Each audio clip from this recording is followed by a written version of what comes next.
Okay, in this lecture we are going to discuss about relation. So A and B, if we consider A and B are two known empty sets, तो जो subset होगा A cross B का वो relationship को define करेगा from A to B, and every relation from A to B is a subset of A cross B. ठीक है. अच्छा, अब इसके अंदर होता क्या, R स्टैंड फॉर रिलेशन. ठीक है, तो रिलेशन जो है वो क्या होगा, सबसेट होगा किसका, ए क्रॉस बी का, और इसको रिप्रेजेंट इस तरह किया जाता है कि लेट्स सपोज ए और बी हमारे पास एलिमेंट्स हैं किसके, रिलेशन के. ठीक है, ए और बी आपस में रिलेट करते हैं, then we say that A is related to B by the relation of R. ठीक है, और आर जो है इसको एज अ रिलेशन यूज़ किया जाता है. तो ये जो स्टेटमेंट है ना कि A is related to B by the relation R, इसको रिप्रेजेंट ऐसे किया जाता है ए आर बी. ठीक है, तो इसको रीड कैसे किया जाएगा, A is related to B by the relation R. और अगर हम लोग ए बी को एज अ फंक्शन लिखना चाहें तो हम लोग आर लिख के और अंदर ए कोमा बी लिख देंगे. ठीक है, अब इसके अंदर रिलेशनशिप में तो चले हमें पता चल गया कि इस तरह से रिलेशनशिप होता है कि आपके पास जो भी रिलेशनशिप होगा वो ए क्रॉस बी, जो दो गिवन सेट्स हैं उनका सबसेट होगा. अच्छा, इसके बाद है टोटल नंबर ऑफ रिलेशंस कैसे फाइंड आउट किए जाते हैं. लाइक जैसे ए क्रॉस बी है और नॉन एम्प्टी फिनाइट सेट्स के ये होंगे और इनके अंदर एम और एन एलिमेंट्स हों, तो हमारे पास ए क्रॉस बी जो है उसका ऑर्डर क्या बनेगा, एम इंटू एन. ठीक है, जो हमारे पास इसके नंबर ऑफ एलिमेंट्स होंगे वो ए क्रॉस बी का ऑर्डर बनाएंगे, और इसको लिखा कैसे जाता है, A cross B is two M of N. तो सेट के लिए जो बेस इस्तेमाल की जाती है टू इस्तेमाल की जाती है और पावर उसके एलिमेंट्स दे दिए जाएंगे. ए सेट के एलिमेंट्स को एम कह देते हैं, बी सेट के एलिमेंट्स को एन कह देते हैं. तो ये होगा two raise to power M of N. तो ईच सबसेट जो होता है ए क्रॉस बी वो डिफाइन करता है रिलेशन ए से बी की तरफ. So total number of relation A to B is two M of N. अच्छा, अब ये जो है ना इसको हम लोग जितने भी हमारे पास यहाँ पे रिलेशंस आएंगे, ठीक है, तो इसको हम लोग वाइड रिलेशन एफ और universal relation A plus B are trivial relations from A to B, यानी कि ये सब हम इसमें डिफाइन कर सकते हैं.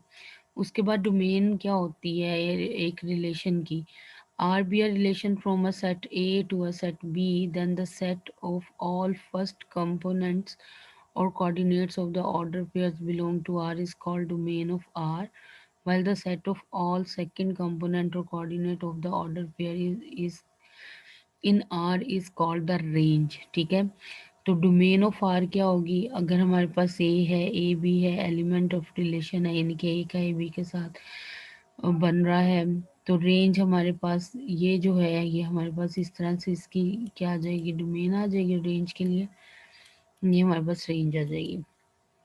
तो क्योंकि हमारे पास था ये और बी, तो हमारे पहला जो है वो हमारा जो है वो डोमेन को शो कर रहा है, और सेकंड वन जो है वो हमारी रेंज को शो कर रहा है. ठीक है, उसके बाद inverse relation, let A and B two sets and let R be relation from a set A to set B.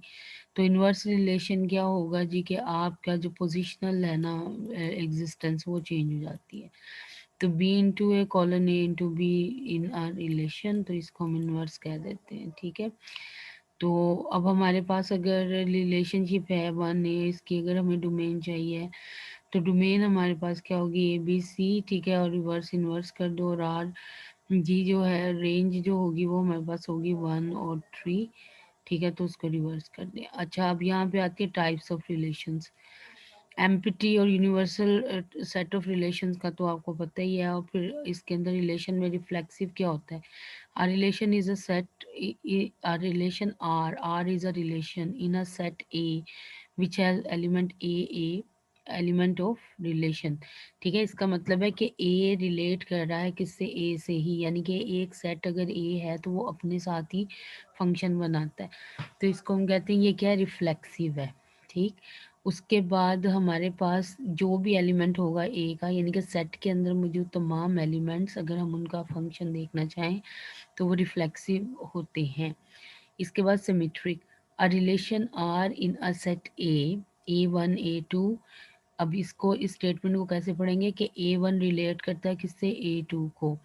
तो इसका मतलब है कि A1 और A2 जो है वो एलिमेंट हैं किसके, इस रिलेशन के।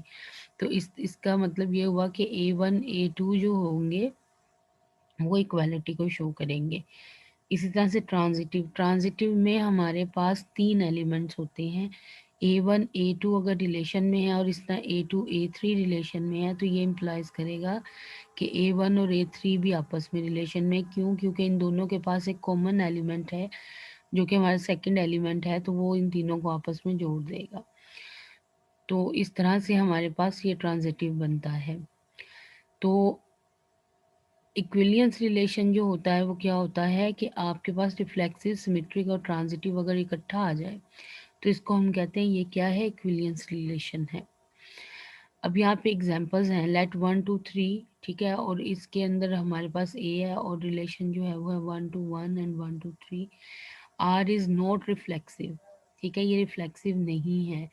क्यों? क्योंकि इसका हर एलिमेंट अपना जो मिरर है उसको शो नहीं कर रहा। 3 is element A, but 3 is not element of are.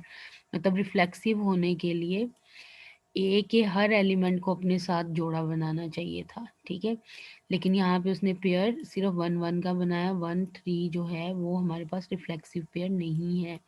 ये रिफ्लेक्सिव तब होना था जब यहाँ पे 1 होता, यहाँ पे 3 होता। तो इसी तरह से वो कह रहा है कि ये हमारे पास रिफ्लेक्सिव नहीं है क्योंकि 3 जो है वो रिलेशन वाले सेट का हिस्सा नहीं है। R reflexive relation on A is not necessary the identity relation on A, ठीक है। तो हमारे पास यानी कि इसकी जो कंडीशन है ना वो यही है कि हर एलिमेंट ने अपने साथ पेयर बनाना है। इसके बाद आता है सिमेट्रिक रिलेशन। सिमेट्रिक रिलेशन जो होता है वो उसके अंदर क्या होता है कि ए अगर बी से रिलेट करता है तो बी भी ए से रिलेट करेगा, और इस तरह ए अगर बराबर है बी के तो बी बराबर है ए के। तो उस तरह से जो रिलेशनशिप बनता है वो आपका सिमेट्रिक रिलेशनशिप बनता है, ठीक है। एंटी सिमेट्रिक रिलेशनशिप के अंदर क्या होता है कि ए बी अगर रिलेट कर रहे हैं आपस में, बी ए रिलेट कर रहे हैं आपस में, तो ए और बी इक्वल होगा तमाम ए और बी एलिमेंट्स के लिए जो ए में लाया करते हैं, ठीक है। और अगर ए इक्वल नहीं है, ठीक है, और ये बी और बी के बारे में हमें कंफर्म ना हो कि वो ए से रिलेट करेगा कि नहीं करेगा, बट एवर बोथ, और दोनों सिचुएशंस ही हमारे पास आ रही हों, तो इस तरह का जो सिस्टम है वो हमारे पास एंटी सिमेट्रिक रिलेशन बनेगा। ट्रांजिटिव रिलेशन के अंदर आपको पता है A belongs to B, B belongs to C, so we can deduce that A belongs to C. तो यहाँ पे आपको सारी एग्जाम्पल उन्होंने दिखाई हुई है। आइडेंटिटी रिलेशन का मतलब ये होता है कि आपका ए जो है वो रिलेट करे ए से इस तरह से कि आपके पास आइडेंटिटी रिलेशन बने, और वो क्या होता है कि हर एलिमेंट अपने साथ ही पेयर बना रहा हो, तो ये हमारे पास आइडेंटिटी रिलेशन की एग्जांपल है। इक्विलियंस रिलेशन में ए बी ए सी जितने एलिमेंट्स होंगे ये आपस में बराबर आ रहे होंगे, ठीक है। उसके बाद कंजर्वेंस मॉड्यूलो जो है इसके अंदर हमारे पास क्या होता है कि हम मोड को जो है वो कैलकुलेट करके तो रिलेशनशिप को एक्सप्लेन करते हैं। हम मोड जिन लोगों को नहीं पता उन्हें पता होना चाहिए कि इसमें रिमाइंडर जो है उसको कैलकुलेट किया जाता है। तो आई होप यहाँ तक आप लोगों को समझ आ गई होगी। अब मैं एक स्क्रीन और स्विच कर रही हूँ, ठीक है, जिसके ज़रिए फिर हम लोग जो है वो देखेंगे, काम करेंगे सारा।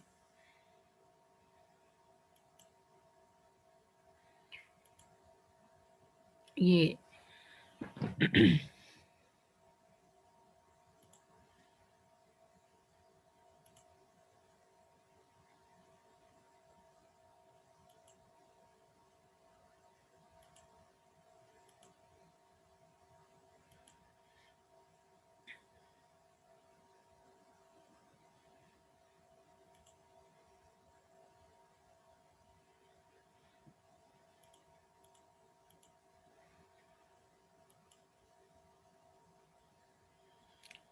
अच्छा, आई एम नॉट कंफर्मिंग कि ये शेयर हो रहा है कि नहीं शेयर हो रहा। तो मैं इसको एक दो बार स्टॉप शेयर करके और दोबारा से शेयर करती हूँ स्क्रीन को, ताकि मुझे कंफर्म हो जाए ये शेयर हो रही है।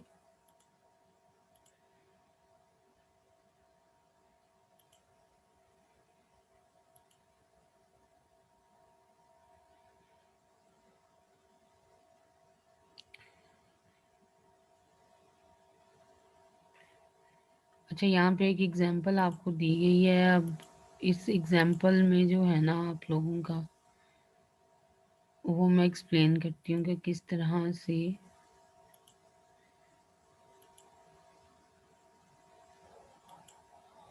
ये एग्जांपल जो है ना, इसके अंदर आपके रिलेशन को लिखा हुआ है। Taller than is a relation on people. A B दो सेट के अंदर पीपल कर लिए हैं और इनका टॉलर देन रिलेशन डिफाइन कर दिया है। तो वो कहता है कि अगर ए इज टॉलर देन बी है, ठीक है, तो इसका मतलब है ये ग्रेटर देन या इक्वल टू जो साइन होगा वो हमारे रिलेशन होगा, ठीक है। और इसको लिखा इस तरह जाएगा कि ए बी, इसकी जगह पे एक्स वाई लिख रहे हैं, whereas X Y is element of a relation and X is greater than equal to Y. तो greater than equal to Y जो है वो टेलर देन के लिए हमने इस्तेमाल किया है। तो इसी तरह से आप रिफ्लेक्सिव, सिमेट्रिक और उसके सिंबॉलिक एक्सप्लेनेशन को इन नोट्स के अंदर देख सकते हो। और ये जितना डाटा लिखा हुआ है, ठीक है, ये सारा आपने अच्छे से देख लेना है, क्योंकि इसकी बेस पे ही आपको एमसीक्यूज आने हैं सारे के सारे।